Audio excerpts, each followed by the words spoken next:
আমার বন্ধুরা আমার, এই কথাটা হলো ঈমান বিধ্বংসী কথা। একজন পার্বতীপুরের সবচেয়ে বড় আলেম, আমাদের মুরব্বী এখানে উপস্থিত, জিজ্ঞেস করে দেখেন, আল্লাহর কোন বান্দা যদি এইরকম কথা বলে আল্লাহর সঙ্গে চরম বেয়াদবি হয়, হঠকারিতা হয়, ইবাদতের সঙ্গে। এমনও মানুষ আছে বলে নামাজ না পড়লে কি হবে, আমার ঈমান ঠিক আছে বলেন নাকি? এমন লোক আছে না নাই? ওরে বাটপার, তোর ঈমান যদি ঠিক থাকতো তোর নামাজটা ঠিক থাকতো, তোর ঈমান ঠিক নাই দেখে তোর নামাজও ঠিক না। এটা আন্তর্জাতিক বাটপার। এই বাটপারি করে আল্লাহর সাথে, বাটপারি করে তার পরকালের সাথে। এমন বাটপারের জায়গা জান্নাতে নয়, জাহান্নাম। এজন্য সাবধান। দুনিয়া হলো আল কদরি খায়রিহি ওয়া শাররিহি মিনাল্লাহি তাআলা। এই দুনিয়া সব তকদিরে লেখা আছে।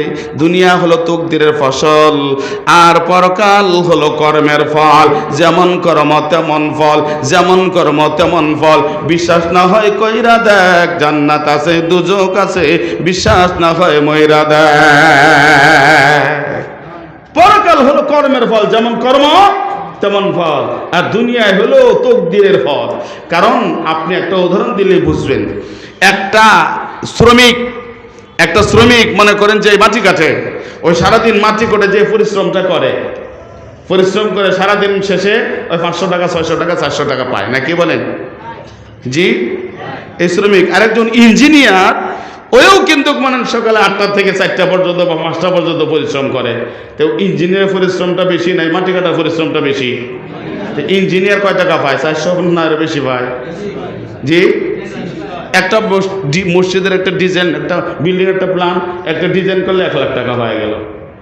1-2 ঘন্টা একটা ডিজাইন করে দিলে 1 লাখ টাকা হয়ে গেল। তো বলেন, যে লোকটা পরিশ্রম বেশি করলো ওই পাইলে 500 টাকা, যাই পরিশ্রম কম করলো ওই পড়লো 1 লাখ টাকা। এটা কি তাহলে শ্রমের বিনিময় হলো? জি, এটা তকদিরের ফল। এটা কিসের ফল? তকদিরের ফল। দুনিয়া হলো তকদিরে লেখা আছে, সবাই পরিশ্রম করে। আপনারও একদিনে 24 ঘন্টা, আমার একদিনে 24 ঘন্টা, আছে না নাই? একজন একদিনে কামাই করে 1 লাখ, একদিনে 1000, একজন 500, আর একজনের বিড়ি খাওয়ার টাকাই হয় না। আছে না নাই? আছে না নাই? দুনিয়াটা হলো তকদিরে লেখা, কিন্তু পরকাল কর্মের ফল। আল্লাহর বান্দা চোখের পানি ফেলে কান্দে, আল্লাহ না জানি আমার মুখটা কেমন হয়, আমার মরণকালে কি অবস্থা হবে, আমার মরণের কি অবস্থা হবে, আমার পরকালে কি হবে, আমার কবর কি হবে, হাসর কি হবে, মিজান কি হবে, ফুলসিরাত কি হবে। আল্লাহর বান্দা পেরেশান। আল্লাহ পাক রব্বুল আলামিন জানায় দেয়, আমার মুমিন বান্দা